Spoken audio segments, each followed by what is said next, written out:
Assalamualaikum warahmatullahi wabarakatuh. Waalaikumsalam warahmatullahi wabarakatuh. Selamat pagi rekan-rekan semua dan juga Mbak Didi. Pada kesempatan kali ini kami akan mempresentasikan hasil diskusi kami terkait hukum privat internasional. Kelompok kami yang beranggotakan saya sendiri, Ayu Zahira, Ismail Aziza, Yunia Putri Amalia, dan juga Dafa Ismail, Abis Tamarina, dan juga Cipta Juga.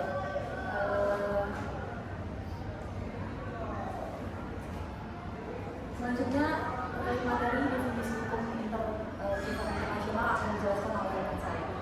Oke, jadi di sini kita akan bahas mengenai hukum privat internasional. Apa sih hukum privat internasional itu? Nah, hukum privat internasional. Terima kasih.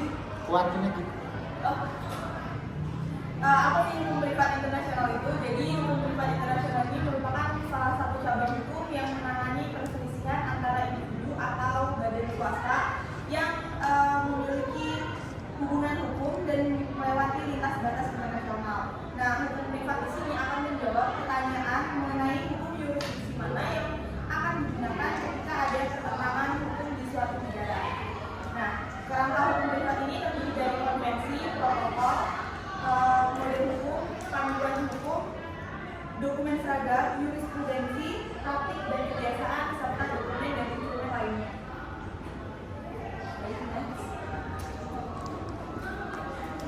Selanjutnya, sumber hukum.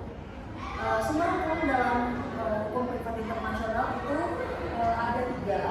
Yang pertama itu ada hukum nasional seperti KUHP Perdata, dan kedua ada perjanjian internasional seperti konferensi Den Haag, dan yang ketiga itu ada jurisprudensi internasional, jadi putusan dari pengadilan internasional atau pengadilan negara yang berkaitan dengan urusan asing.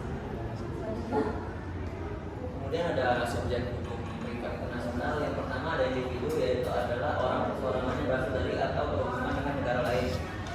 Beberapa aspek penting dari individu sendiri yaitu yang pertama ada kewarganegaraan, yaitu untuk menentukan hukum personal yang berlaku untuk seseorang. Kemudian ada domisili, kemudian ada kapasitas hukum, yaitu kemampuan seseorang untuk melakukan tindakan hukum.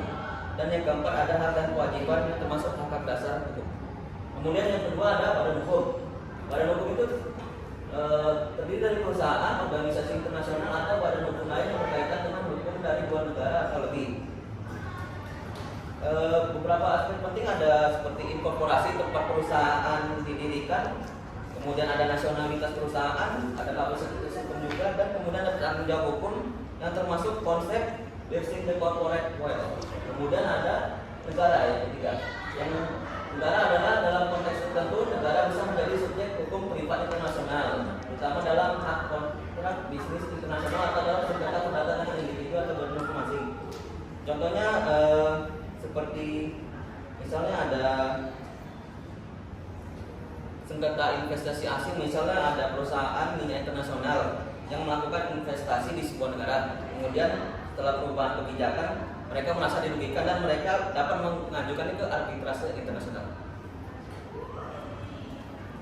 Baik, selanjutnya mengenai aturan hukum private internasional. Di sini ada tiga aturan atau tiga prinsip dari hukum private internasional itu sendiri. Yang pertama adalah lex loci atau law of lex, definisinya itu hukum yang berlaku berdasarkan tempat terjadinya peristiwa itu terjadi. Ada beberapa jenis lex loci di sini serta contoh-contohnya. Yang pertama itu ada lex loci contractus atau hukum di tempat perjanjian dilakukan. Untuk contohnya, misalnya ada perusahaan A dari negara Indonesia membuat perjanjian dengan perusahaan B dari Jepang.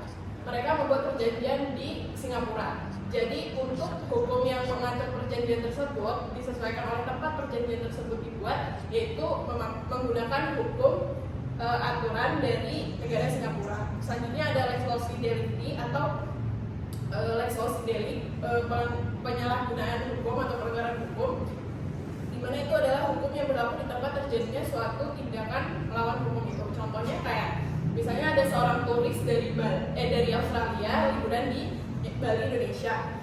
Terus turis itu tuh pakai motor ugal-ugalan serta mengalami kecelakaan. Nah, untuk siapa yang bertanggung jawab dalam kecelakaan tersebut. Di situ menggunakan hukum yang ada di Indonesia karena peristiwa terjadinya kecelakaan itu ada di Indonesia.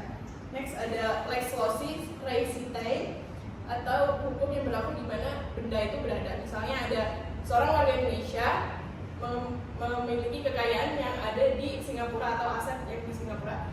Kemudian warga Indonesia tersebut meninggal dan ada terjadi sengketa hak ahli waris dari aset tersebut, maka yang bisa mengatur atau hukum yang berlaku untuk mengatur ahli waris atau warisan aset tersebut adalah menggunakan hukum dari Singapura di mana aset itu berada. Selanjutnya ada lex patria atau hukum dalam negeri atau hukum tanah air. Hukum ini digunakan untuk menentukan hukum yang berlaku bagi individu berdasarkan status kewarganegaraannya, terutama dalam hal-hal yang sangkut pautnya itu status pribadi atau kepemilikan pribadi. Untuk contohnya misalnya seorang warga Indonesia meninggal dunia di Jepang, sekalipun orang tersebut mempunyai harta benda di Jepang, maka pembagian harta warisan itu didasarkan pada asas lex patriae atau hukum Indonesia mengatur tentang pewarisan bagi warga negara tanpa memandang tempat tinggal atau tempat meninggalnya dapat diatur dalam hukum Indonesia sesuai dengan kewarganegaraannya. Kemudian ada lex fori atau hukum forum atau hukum yang dilihat dari di mana pengadilan itu berada. Jadi konteks hukum private, dalam konteks hukum private internasional, lex fori ini adalah pengadilan yang mengadili perkara tersebut menerapkan hukum negara tempat pengadilan tersebut berada.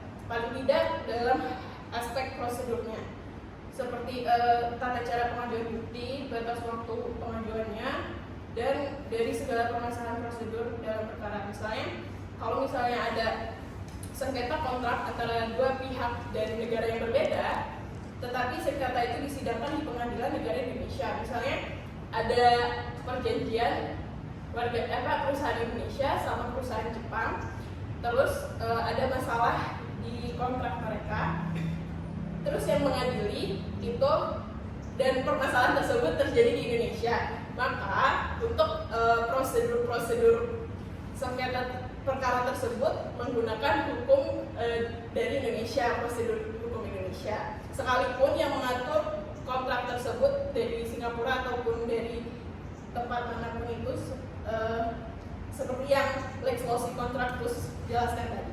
Jadi aspek prosedurnya itu atau waktu pengajuan dokumen-dokumennya itu diatur oleh hukum Indonesia.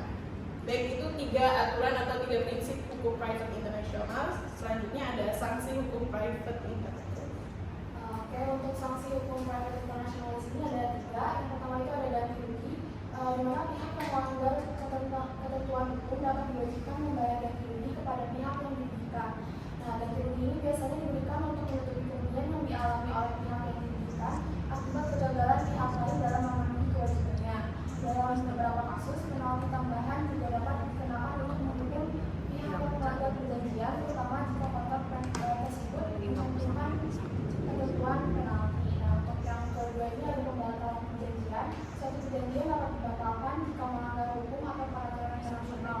Nah, sanksi ini juga disebut sanksi kontraktual, di mana pembatalan kontrak sendiri dapat terjadi jika pelanggaran yang dilakukan dianggap sebagai pelanggaran material, yakni pelanggaran yang secara signifikan mempengaruhi tujuan utama kontrak. Dan yang terakhir itu ada eksekusi putusan asing. Putusan dari pengadilan asing dapat dieksekusi di negara lain jika sudah mendapatkan pengakuan dari pengadilan sebelumnya.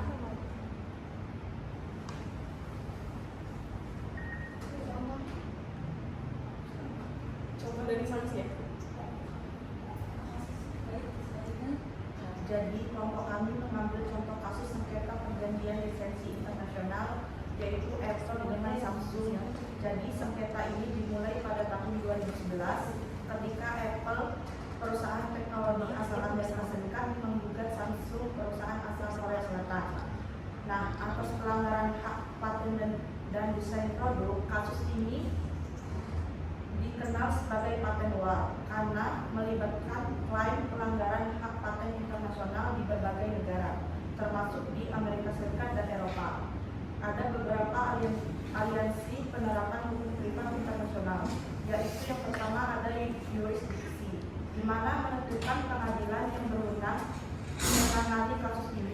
gugatan diajukan di beberapa negara, tetapi pengadilan utama adalah di Amerika Serikat atau California.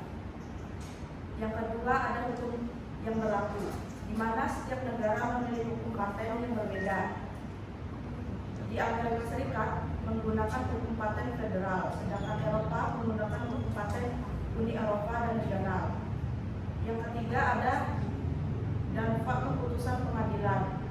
Ganti rugi finansial, pengadilan Amerika Serikat awalnya memerintahkan Samsung membayar 1,5 miliar US dollar pada tahun 2012, namun angka ini berubah karena Samsung mengajukan banding.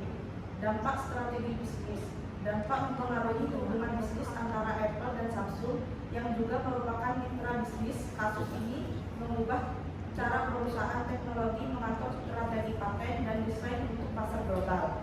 Nah, jadi kasus ini menunjukkan kompleksitas hukum privat internasional, khususnya dalam sengketa hak kekayaan intelektual lintas negara. Elemen penting dalam kasus seperti ini adalah penentuan yurisdiksi, hukum yang berlaku serta pelaksanaan putusan hasil.